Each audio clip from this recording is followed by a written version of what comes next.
Don't settle for fakes. My duel-taining is the real deal. Hey everyone, it's McLeod.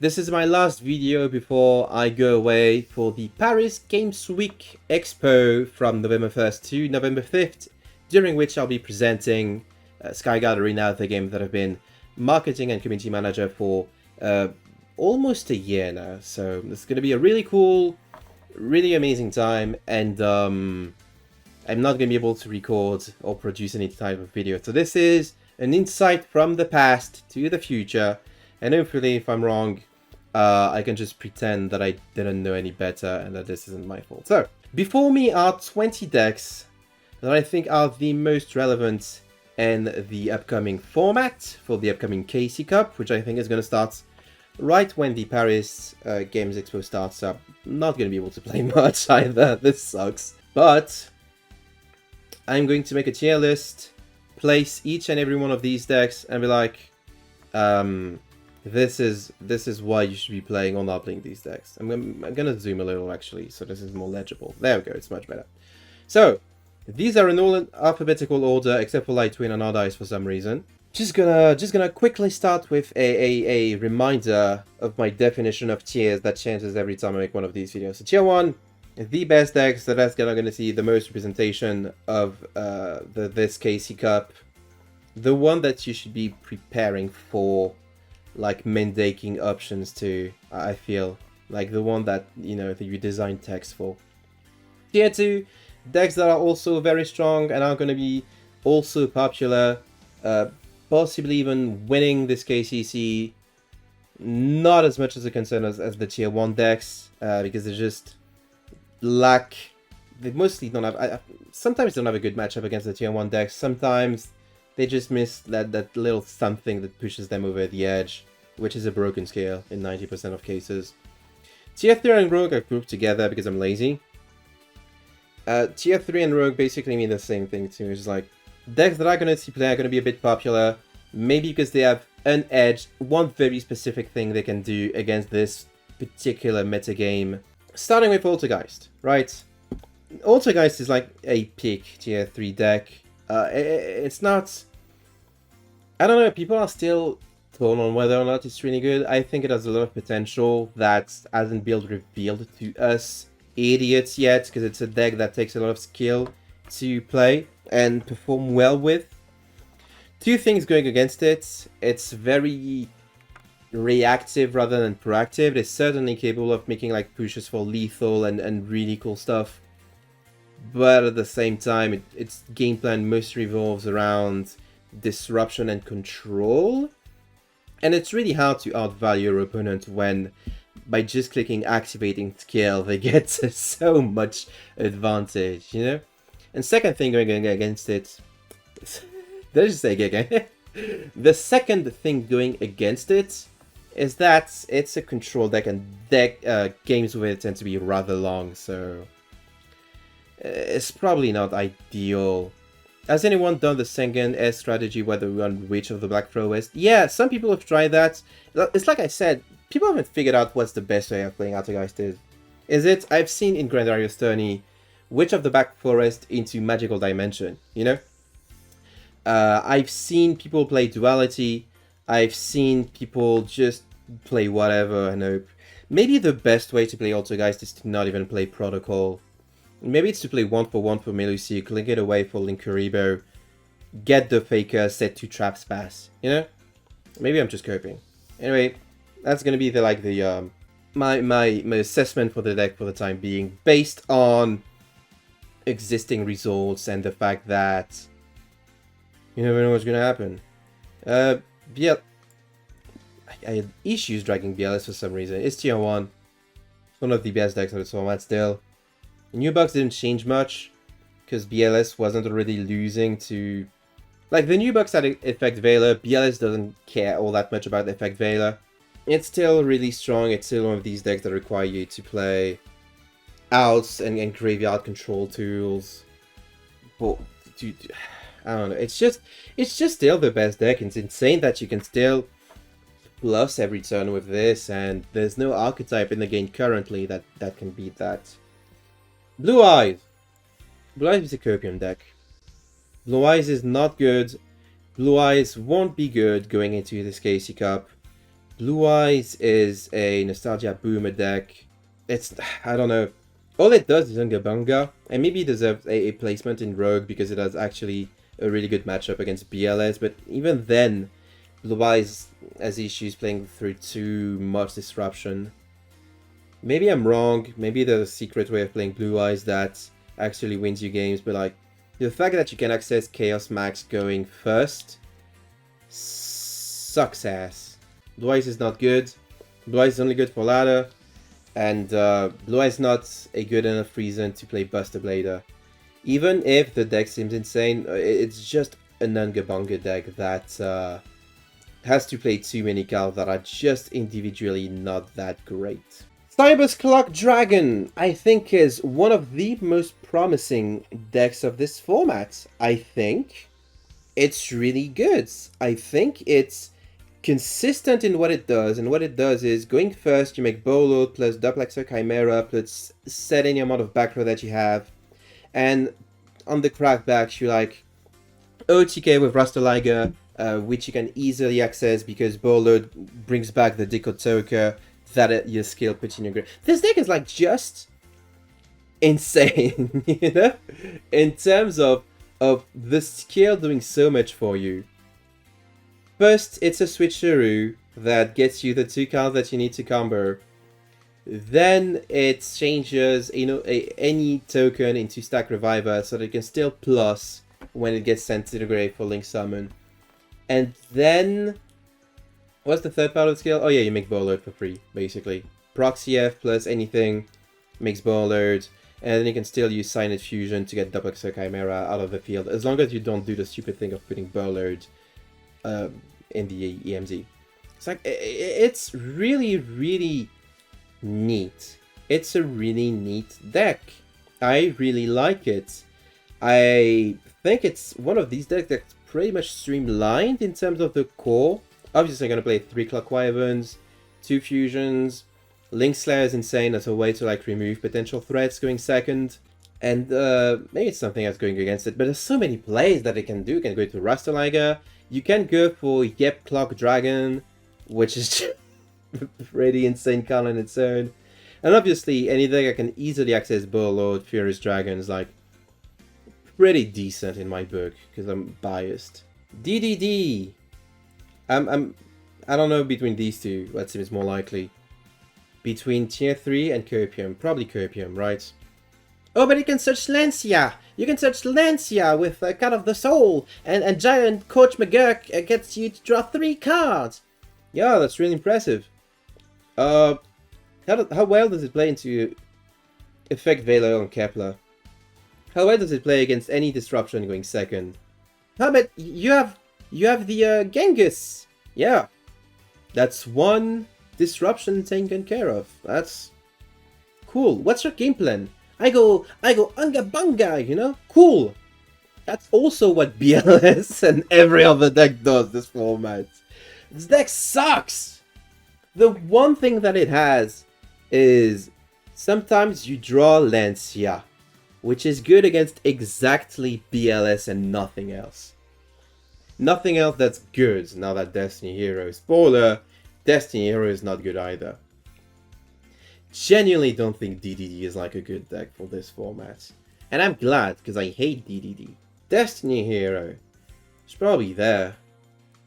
Right? Probably there. I don't like Destiny. And I don't know, it's because like, okay, we have a format that's like very focused around exactly BLS. So people are going to play cards and answer that deal with BLS specifically. Abyss Dweller, Artifact Lancia, DD Crow, Skullmeister. Destiny Hero loses to all of these cards! They just lose to all of these cards! It's insane how bad this deck is! Oh, but you make Dystopia and you get 1 pop! Cool! Very cool. A single pop plus back row is not good enough in the face of like advantage scale that trades for back row any time of the day. It's like, if this was like, I don't know, you play against Neos, right? They normal summon they normal summon duel or something. Like, I'm gonna compose. I'm gonna use my one-up compose against a duel ultimate nightmare. That'll show them. Cool, I can still activate my skill and still get a miracle contact and still beat you with it, you know? Like, back row does not trade evenly against the best skills of this format, and spoiler, the best skills of this format are the one that just gives you 7 cards for free in your graveyard and a ritual spell which you can recycle pretty much every turn to beat your opponents with, and the one that just searches cards or manifest them out of thin air every time you breathe, basically. It's not even close. It's not even close to being good. Gendora is tier 3 because I said so, and I'm biased towards this deck, but realistically, it's right there. Realistically, it's not that great. But I'm gonna put it there because I'm biased. But realistically, it's like there. But I'm gonna put it there. But in reality, it's there. I'm putting it there, actually. Infinitrack is like probably there, right? Oh, before or after Altergeist? I don't know, probably before Altergeist. It has a better matchup against BLS, probably. Definitely. But also, it sucks going against Neos Wisemans very specifically. And yeah, Neos Hero is just like one of the best decks. You know what? I'm gonna talk about Neos Fusion next. It's one of the best decks in this format. Infinitrack's in archetype removal is targeting and destruction. Targeting part, Neos doesn't care, but the destruction part, you know, it's gonna make Closure float. It's not gonna get rid of Wiseman. It's not good. ITP is not even that great because I don't think you can summon Neos Closure with ITP, which is like the only card that banishes Wiseman. Because fun fact, Closure and Wiseman are both spellcasters, not warriors, not fiends, spellcasters. Which means that IGP is really not good against this. The form of protection that Infinitrack establishes, right? A untargetable, cannot be destroyed by card effect, right? That type of vibe that you bring to a duel. Neos, normal summon, click skill, search super poly, elemental hero Gaia is in the field. This deck is just, you know what, this deck, probably the weakest tier 1 deck, but it's still a tier 1 deck. It's still very powerful. It hasn't showed up in tournaments yet, so maybe I'm over-evaluating it, because you're not going to put it in the arena of tier 2 just to be safe. Crackdown we probably see more play, however. That is true. That is true. But then, you know, Crackdown is like not the best answer either, because like Crackdown doesn't deal with Neos, normal summons, super poly. I guess you cracked on the elemental hero Gaia. Congrats, you have a 2200 vanilla on your field. So. But Dolce is probably there. Dolce can do graveyard hate rather consistently, and that's good enough to deal with like Neos and BLS. And that's their niche, that's what they do. But Dolce also lose to warning points on the Penning Cesar, so warning points is going to go hard in this format. I feel. It's neat, but it's not that neat. Magic-Key, it's really hard to evaluate Magic-Key because I haven't read a single Magic-Key card to this day, but I think Magic-Key is like secretly one of the better decks of this format. I think like Magic-Key goes brazy, and when people start to learn what this deck does, they're gonna start respecting it as well.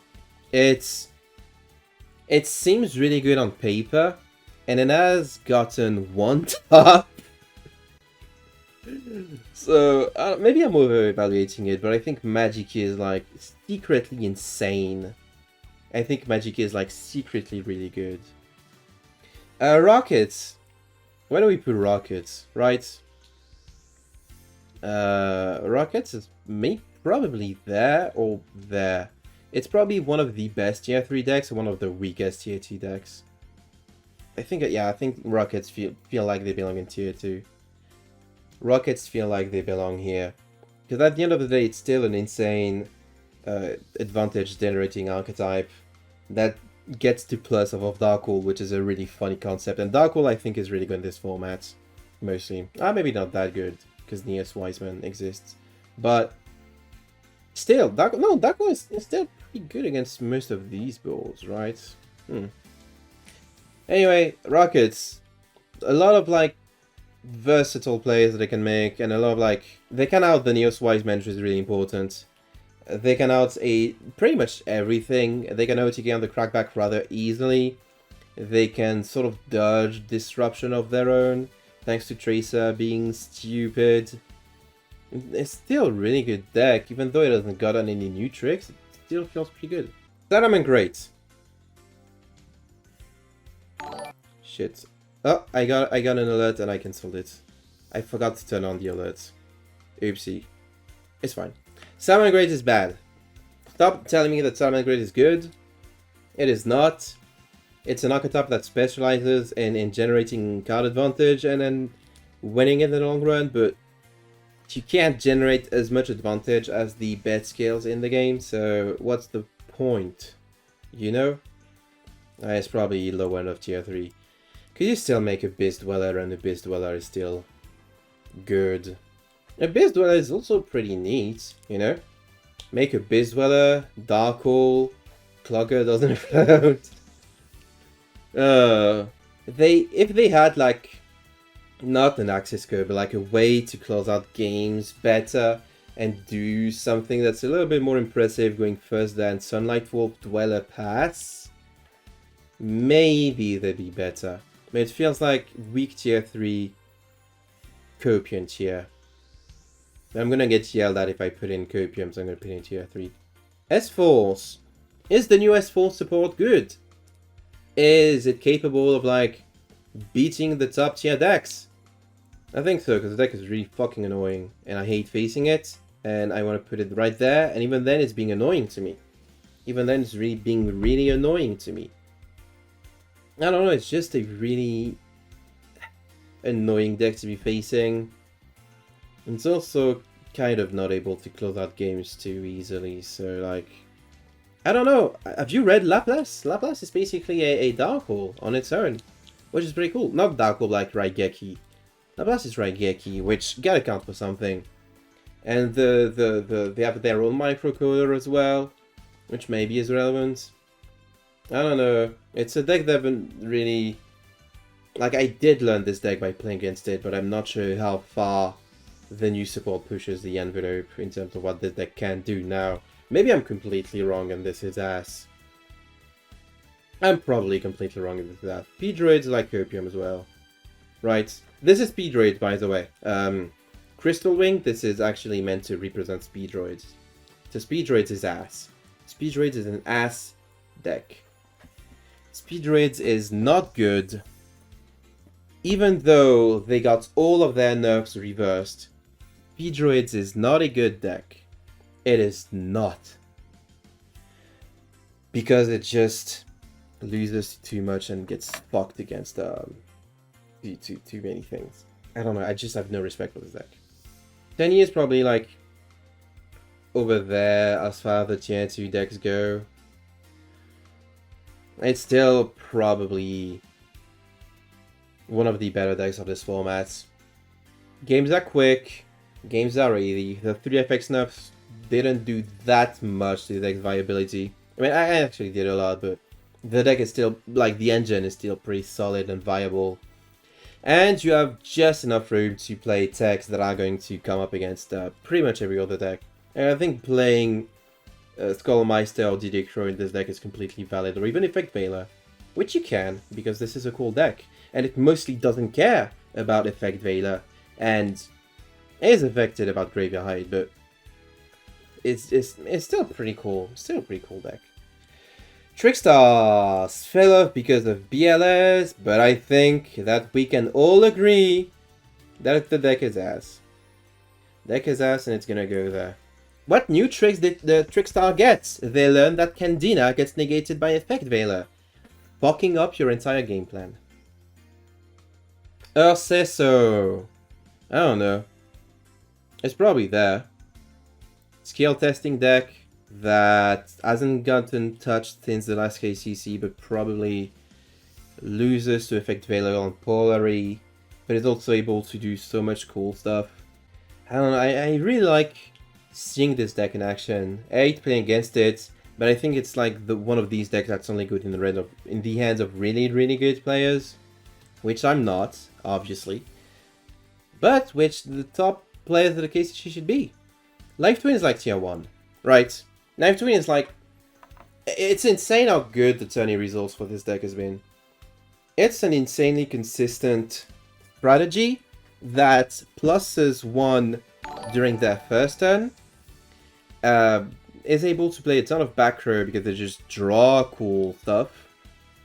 The stuff that they need. They have access to a pretty consistent set of disruption. And more importantly, they have a completely bonkers skill in the Abramax one that just gives them 2000 life points to start the duel with. Which, insane! What would you give them that? You know, it's just such an annoying deck to beat over and to defeat in a grind game.